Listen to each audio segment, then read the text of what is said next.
Siapa wahai Musa yang saat ini ada orang yang lebih tahu daripada engkau? Gak ada. Kalimat gak ada itu langsung dapat teguran dari Allah. Banyak sebetulnya makna yang patut diambil dari perjalanan Nabi Musa dan Nabi Khidir. Tapi yang pertama itu adalah didaktik dan metodik itu. Karena ketika Nabi Musa mendapatkan pertanyaan dari Bani Israel, siapa wahai Musa yang saat ini ada orang yang lebih tahu daripada engkau? Gak ada. Kalimat gak ada itu langsung dapat teguran dari Allah. Wahai Nabi Musa, engkau Rasul ulul azmi lagi, tapi jangan sekali-kali berkata aku paling pintar. Saat ini banyak orang yang seperti itu ya. Ketika di masyarakat, akulah ya ahli hadis, akulah ahli kaji sunnah, akulah ahli tafsir. Hati-hati.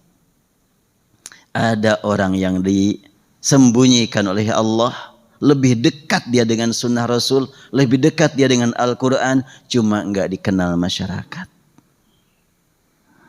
Dengan cara apa? Tentu Allah yang memberikan kepadanya ilmu yang tidak engkau miliki. Bagaimana orang dekat dengan Allah? Saat ini saya harus betul-betul hati-hati.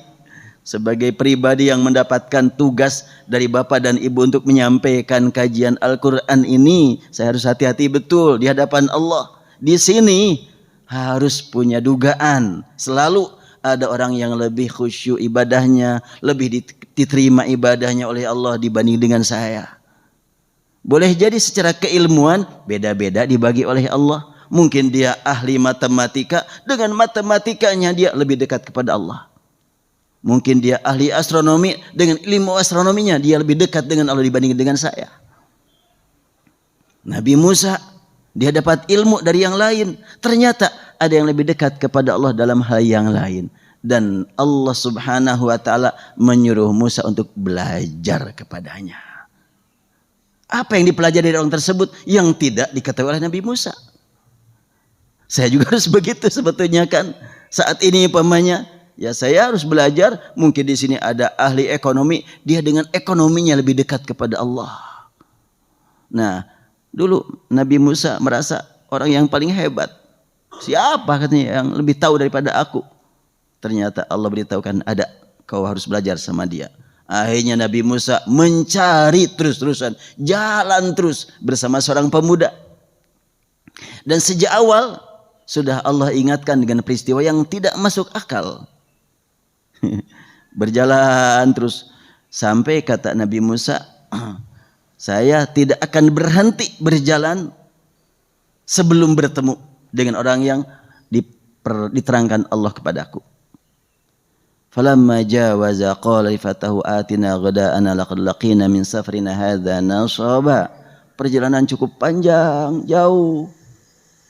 Sampai akhirnya sudah melewati satu daerah, satu kawasan, capek, letih. Langsung manggil, "Dek, kita kan sudah bawa persiapan makanan, mana makanan? Capek, duh. Yuk kita istirahat dulu, makan dulu." Aduh, kata temannya. Kenapa? Lupa aku nggak bilang. Kenapa? Ada apa? Iya itu pepes ikan nggak tuh, pepes atau bakarnya yang sudah kita siapkan untuk sarapan. Ketika kita istirahat di batu sana, itu ikan tuh jalan ke laut. Hah? Ittakhadha sabilahu fil bahr. Dia jalan menuju lautan. Ajabah, sangat mengagumkan. Saya ingat ayat ini ketika dibaca oleh seorang ahli Al-Quran dari Mesir bernama Syekh Muhammad Jibril. Dia sedang jadi imam. Dia membacanya, bukan Syekh Muhammad Jibril, Syekh Umar Al-Khazabri. Dia membacanya, wattakhadha sabilahu fil bahr ajaba. Bahasanya gitu. Itu ikan jalan menuju laut. Ajaba, sangat mengagumkan. Ketika ajabanya itu seakan-akan respon dari dia.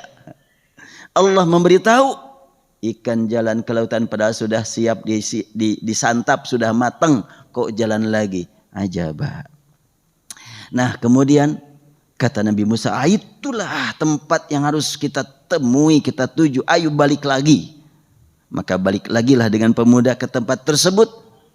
Waktu itu gak ada siapa-siapa. Tapi disitulah tentunya yang sudah dikasih isyarat oleh Allah. Yuk kita balik lagi. Balik lagi. Maka setelahnya balik lagi ke tempat tersebut. Ditemukanlah ada seorang hamba Allah. Yang menurut satu kisah sedang sholat. Yang kisah lain mengatakan sedang tidur. Wallahu alam yang benar yang mana. Maka Nabi Musa nunggu. Sampai memungkinkan dia ditegur. Sampai memungkinkan dia menjawab salam. Nunggu terus. Sampailah tiba saatnya untuk berkomunikasi. Maka Nabi Musa menyampaikan permohonan kepada orang tersebut. Hal attabi'uk ala an tu'allimani mimma 'ullimta rusyda. Ustad, mama, kiai, ajengan, saya mencari-cari engkau sudah sekian lama. Mau apa? Itulah saya maksudkan, barangkali engkau saat ini mengizinkan. Mengizinkan apa? Mengizinkan aku ikut engkau. Luar biasa. Ingin aku ikut engkau. Bukan ajarin dong ilmu pada aku. Aku mau ilmu itu, ilmu ini. Enggak. Tapi indahnya kalimat Nabi Musa. Hal attabi'uka. Bolehkah aku ikut engkau? Buat apa? Ala an tu'allimani mimma 'ullimta rusyda. Kiranya nanti di perjalanan engkau berikan kepadaku ilmu bimbingan memanfaatkan ilmu. Bukan ilmu tafsir, ilmu Quran, ilmu bahasa, ilmu hadis bukan, tapi bimbingan memanfaatkan ilmu. Rusydan. Bukan ala an tu'allimani ilman. Kau ajarkan kepadaku satu disiplin ilmu, enggak, tapi bimbingannya itu aku sudah mendapatkan ilmu dari Allah, ternyata aku perlu bimbingan dari engkau. Saat ini kita saksikan banyak orang yang ilmunya luas, akhlaknya parah. Karena untuk saat ini dengan kemajuan teknologi sains mencari ilmu gampangnya. Dulu saya masih ingat di kampung, saya masih ingat dibimbing oleh ayah. Di sana ada ceramah, masih ingat waktu itu dari Bandung mubalignya, bapak-bapak dan ibu-ibu tahulah. Pak Ustadz Endang Ansori ceramah di Cianjur, di Cibeber. Ayah saya ngajak, saya waktu itu masih kecil. Ayah saya ngajak mendengarkan ceramah beliau. Jalan kaki berapa ya? Sekitar 10 kilo. Jalan kaki 10 kilo. Malam. Wah, pas pulang udah mau jatuh, saya sudah ngantuk. Pulang jam 1 ya. Malam ke kampung. Tapi ayah ngajar saya seperti itu. Mencari ilmu sampai ya jalan. Saat ini kalau pemanya ada penceramah, wah jauh. Pakai Zoom enggak? Tinggal gitu aja kan. Di Facebook aja deh. Subhanallah. Bisa sambil tiduran kita dengarkan pengajian. Siapa saja penceramahnya. Saya masih ingat waktu itu. Pelajaran dari ayah saya itu bukan ilmunya. Dan saya mah belum ngerti itu ceramahnya juga. Masih kecil. Tapi itu bimbingan jalan kakinya itu mencari ilmu sampai seperti itu. Mendidik saya. Allahu Akbar. Sekarang dengan fasilitas yang begitu mudah mencari ilmu. Mudah. Termasuk saya umpamanya sekarang mau membaca kitab. Kitab apa nih? Tinggal dibuka ini nih. Mau kitab tafsir. Ya inilah semuanya nama tafsir ini semuanya nih. Ini nama tafsir nih. Tafsir apa di sini? Ratusan kitab tafsir. Kalau saya pemanya mau mencari hadis. Tinggal dibuka. Di sini ada nama-nama kitab hadis nih. Ini adalah mutunul hadis. Ini kitab hadis semuanya nih. Dan ini bisa dibuka halamannya juga. Sekarang umpamanya saya mau mencari hadis apa? Taruhlah umpamanya mau mencari hadis kunut umpamanya. Qanata, tinggal ditulis. Nah, kita ambil dari mutunul hadis. Mau semua hadis atau mau hadis Bukhari saja, tinggal dilihat di sini. Mau Bukhari dan Muslim, Abu Dawud, Kutubus Sittah, udah akan muncul. Nah, ini dia hadis. Oh, ini hadis-hadis Bukhari semuanya nih. Ya Allah, mudah sekali nih.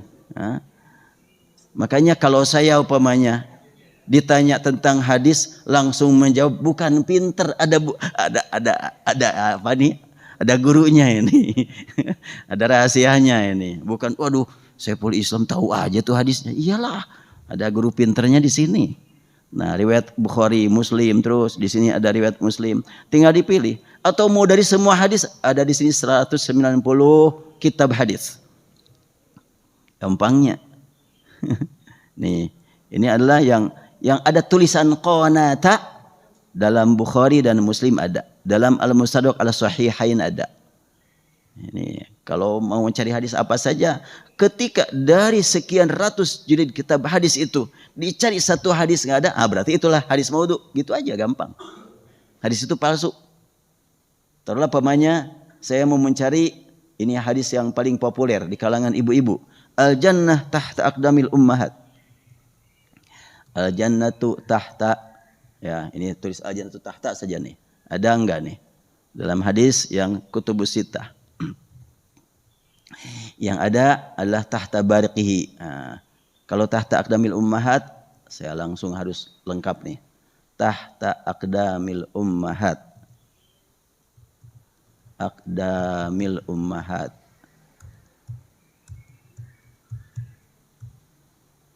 Iya. Nih, al-jannatu tahta aqdamil ummahat. Oh, udah enggak ada tuh. Surga di bawah telapak kaki ibu, nggak ada tuh hadisnya itu. Jadi tata di mana tuh? Mungkin dalam kitab kutubus sittah nggak ada, mungkin di semua kitab hadis. Dicoba semua kitab hadis, tinggal klik ini Al-Majmu'ah Kulluha.